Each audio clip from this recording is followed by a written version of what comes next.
Welcome to Backstage.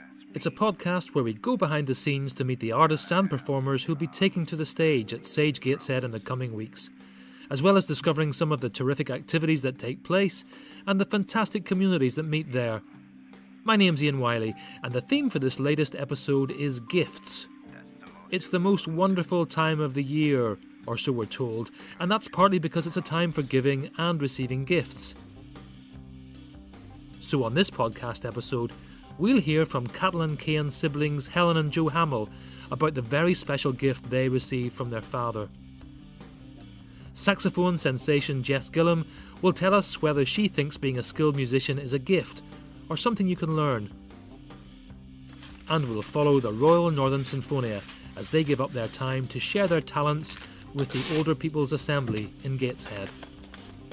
So put down your wrapping paper for the next half hour as we explore whether it's better to give than to receive.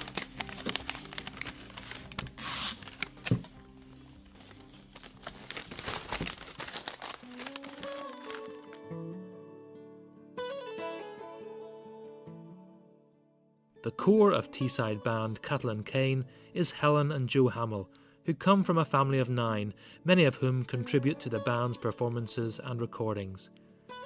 Ahead of Catelyn Cain's Christmas gig at Sage Gateshead, I visited the Hamill family home in Thornaby, the home where Helen and Joe grew up, but that they are preparing to say goodbye to. Paperman and news hit home, I saw you flying high along the breeze. Hi. How are you doing? I'm Ian. Ian, nice to meet you. I'm Joe. Joe, nice to meet you, Joe. How you doing? Yeah, very good, thanks. Excellent, thank you very much. That's alright, that's your coffee there. Excellent, thank you. We grew up in this house, so I've lived here a long time, 28 years now. And Helen, you've lived here? 25. So yeah, we're at this weird point in time where this house will be sold next year, probably to one of our brothers. And our mum is going to downsize, and then we're all going to kind of go our separate ways. I don't know. I'm getting the more time to spend here for the next few months. So I'm getting a bit more nostalgic, I think, and thinking about the past a bit more. When we think about music and when we think about the writing, it's all happened in this house. We're starting to play instruments and playing songs. I used to sit there in the middle and play concerts for the family, or my dad specifically. So it's all wrapped up. It's all wrapped up in this house. So it's kind of I hadn't really. Yeah. So me and Helen are we're the 2 youngest in the family, and there must be a reason why we chose to stand on stage and be musicians. I guess it's to be heard, to not be ignored anymore. Across the great divide. Our dad passed away 12 years ago, and when we were growing up he was massively passionate about us playing instruments and learning instruments and playing songs, and he would ferry us to music lessons. Nothing was too much trouble when music was concerned. And then after he died, it must have been 2 years after, we decided to start the band. Or maybe it was 3 years. We start the band, and so it was me, Helen, and 2 other brothers. And when I look back now, I'm at quite a nostalgic stage now. When I look back now, I think that it was meant to happen. The band was a proper gift to the family, to me anyway. It kind of aided a sort of healing process, because it gave it because when you lose someone so important in your life as a family.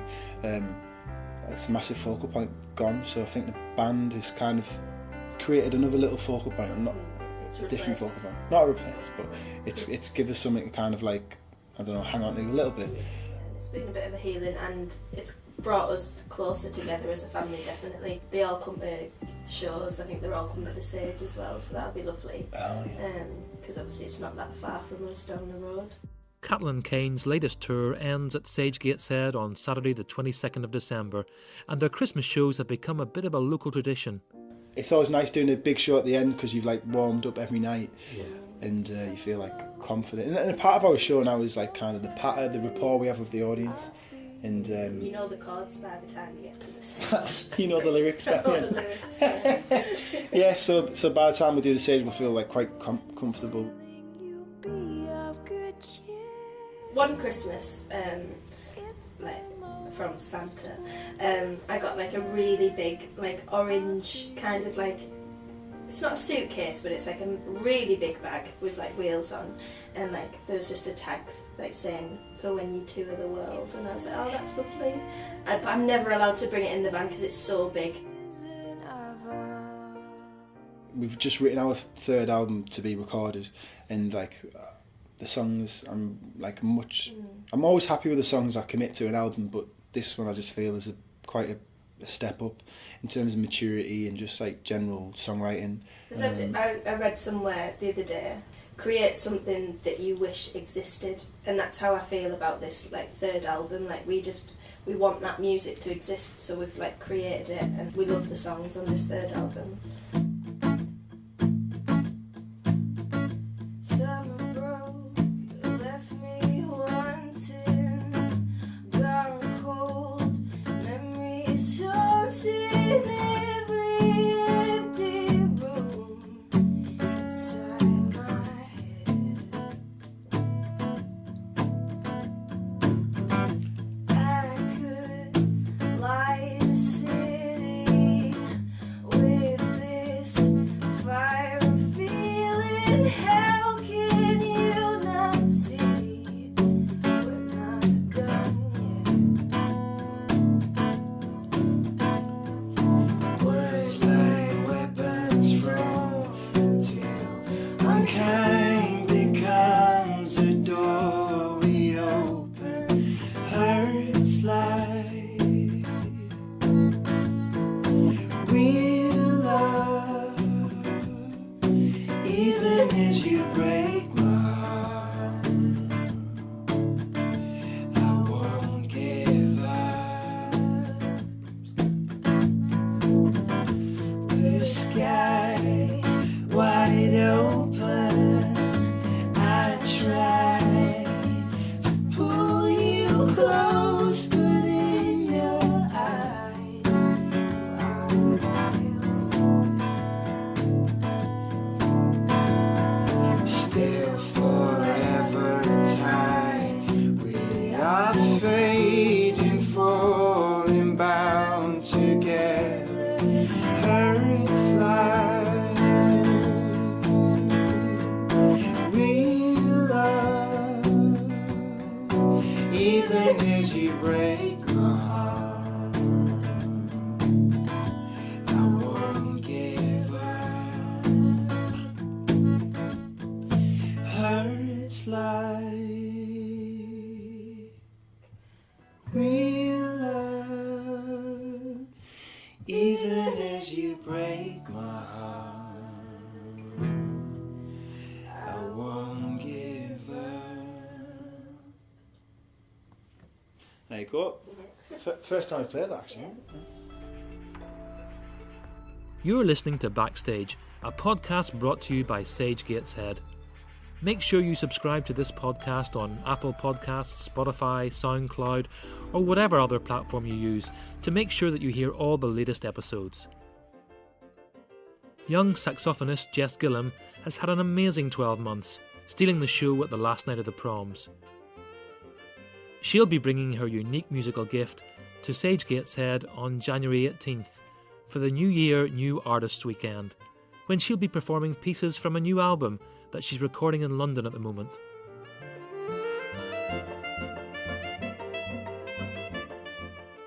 It's really just a collection of pieces that I love.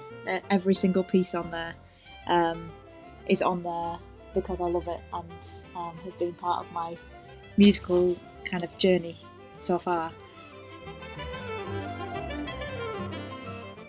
There was a piece called If by Michael Nyman, which was beautiful. It was from the Japanese animation film For the Diary of Anne Frank. And Brasileira from Mio's Scaramouche, which I was played at the proms this year. And then last week we just released Pequena Chada, which is one of my all-time favourite pieces. So I absolutely love performing, and the kind of energy that exists between a performer and audience when it's in a concert situation, and trying to recreate that energy and that feeling in a recorded environment has been quite. I'm definitely still learning, and I don't think I'll ever stop learning. It's been because it's so different. There's no audience there. There's an adrenaline, but a completely different type of adrenaline. So it's been really interesting. So why did Jess choose the saxophone as her instrument? When I was 7, my dad was a percussion teacher at the Barracudas Carnival Arts Centre in Barrow, and the Carnival Centre had drum workshops, stilts, dance, Brazilian percussion, and costume making, and saxophone. And I tried everything, but came to the saxophone last, and just completely fell in love with it. Because it was a carnival band, everything was about having fun and everything being full of joy and colour, and it was just the most exciting thing I'd done, and just completely fell in love with it. That was when I was 7, and I've not really looked back since then. I think my dad has definitely given me a gift of a love and passion for music. He's always been very inspired by music, and it's always been a really important part of our lives. So I feel very grateful that my family really appreciate music and really value it. I think I was about 12, and we went into Waterhead, Christmas Day, no one around, and we were just having a picnic. My mum just said, "You two sit here and smile," and there's a series of photos of my dad coming up behind us, holding these instrument cases to give us as presents, while my mum takes pictures and we're completely unaware. And I had a tenor saxophone and my sister got a clarinet. So that's one of the best musical gifts. I definitely think every single child should have the opportunity to learn an instrument and to be exposed to music, because it can teach us all so much: empathy, cooperation, discipline. But I think there are, in some musicians, some things that can't be taught. But I do believe that with hard work and the right teachers and the right inspiration, that anybody can be a successful musician. But I do think that some aspects of the greatest musicians, I think, must be inherent or natural. But I think if you have a love and passion for music, and you're encouraged to believe that it's something of value, I think anybody is capable. But for some people it takes a lot more work than others. My younger sister, for things that she can do on, say, half an hour's practice, would take me a whole day. She's more naturally able, but we're very different musicians and people. One of my biggest inspirations for saxophone was John Harve, who's now my teacher, and his sound and the clear passion for the music. But then also people like Nina Simone, David Bowie, a lot of my close friends that also inspire me a lot and are very gifted. And then also when I go into schools and you see children that are just learning instruments or picking up instruments for the first time, you can see a spark, and that's just as inspiring and I think just as valuable. I'm a patron for Awards for Young Musicians, who are an amazing charity who help children from low-income backgrounds. They help them financially, but also give them opportunities and mentoring advice and performing opportunities. And also, if I can ever go into a school, tie in a concert with going into a school, or going to play live music to a local school, I'll always try to. Personally, I think it's part of being a musician. Music holds such an important place in society, and if we don't share that with other people and give other people the opportunity to experience it and learn from it and to be a part of it, I think that we almost have a duty to share, especially with everyone, especially children, but with everyone. Just a reminder that you're listening to Backstage, a podcast brought to you by Sage Gateshead. And if you want to catch up on previous episodes or be first to hear the latest ones, make sure to subscribe to this podcast on Apple Podcasts, Spotify, SoundCloud, or whatever other platform you use. Without further ado, I do like saying that, without further ado, so I'm going to say it again, the String Quartet from the Royal Northern Sinfonia, thanks very much. The Royal Northern Sinfonia is celebrating its 60th anniversary, and it's marking this by taking its talents out into the community. I visited the Gateshead Older People's Assembly Health and Wellbeing Hub in Deckham Village Hall for a Royal Northern Sinfonia string quartet performance of Elgar and Pachelbel. Craig Bankhead, the Assembly's chief executive, explained to me how classical music can have an impact on health and well-being. Gateshead Older People's Assembly is a charity which exists to support the health and well-being of older people living across Gateshead. We do this in a number of ways, and we've also sort of pinpointed these down to 3 specific ways in which we support people's health and well-being. We look at trying to reduce loneliness and isolation, try and reduce the number of falls which are suffered by older people in Gateshead, because statistically it's one of the worst local authorities in the region. And in terms of malnutrition as well, 37% of older people, that's people aged over 65 who are admitted to the QE hospital, are either at risk of or experiencing malnutrition. So we try and have a range of interventions, activities, projects, things which are aimed at supporting people in not being lonely and isolated or having a fall or being malnourished. What we do is we try and, I guess, stealthily support people in overcoming these issues. And I'll give you an example. On a Friday afternoon between 1 and 3 we have a tea dance, which is lovely. 2 hours on a Friday afternoon, costs £2, which just covers our costs in terms of homemade scones and cakes and things like that. It's entirely volunteer run, but so the first 45 minutes of this 2 hour slot is having a dance. There's a half hour in the middle of having tea, proper kind of teacups and saucers and teapots and all that kind of thing. It's very nice, followed by another 45 minutes of dancing.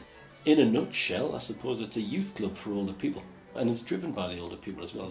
Our beneficiaries, say, well, wouldn't mind a bit of that. So okay, fair enough. Let's do that. The singing group came about because somebody said, "Oh, I've heard singing's really good for you." About 2 or 3 years ago, set up some Tai Chi here.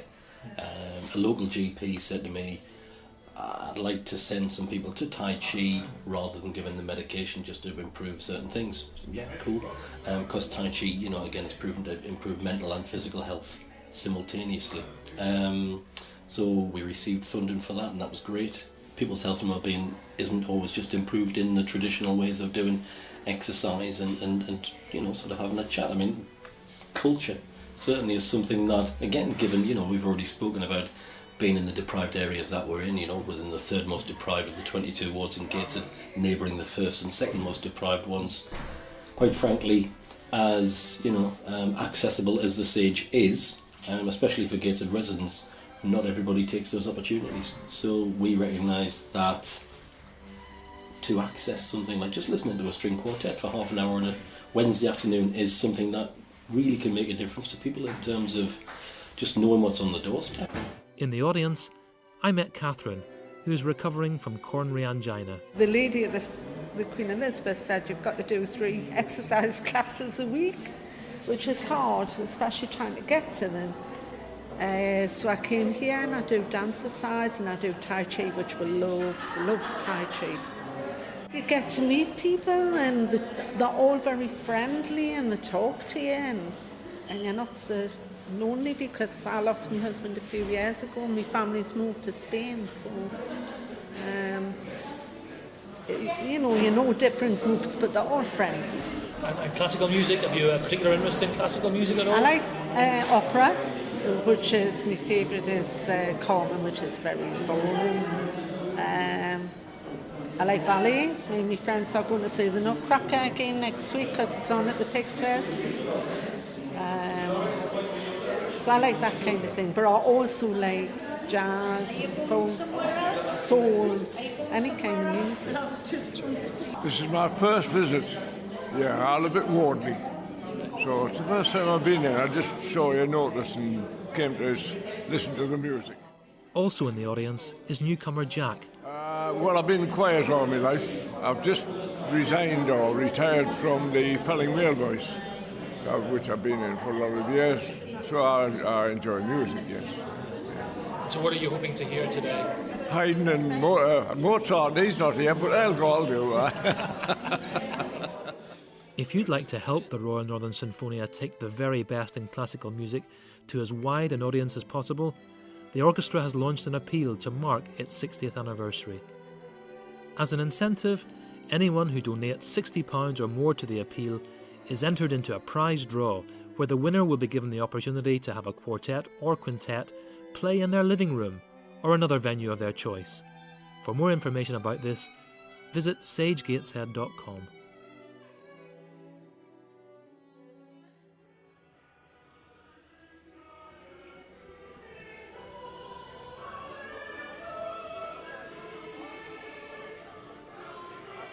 You've been listening to Backstage, a podcast brought to you by Sage Gateshead. Details of all events, activities and tickets can be found online at www.sagegateshead.com. The incidental music you've been hearing on this podcast is by local artist Wolf House. If you like the episode you've heard today, you can subscribe to this podcast on iTunes, Spotify, SoundCloud, or whatever other platform you're using to make sure you hear all future episodes. And please feel free to write a review telling us and others what you think about the podcast. My name's Ian Wiley. Thanks again for listening.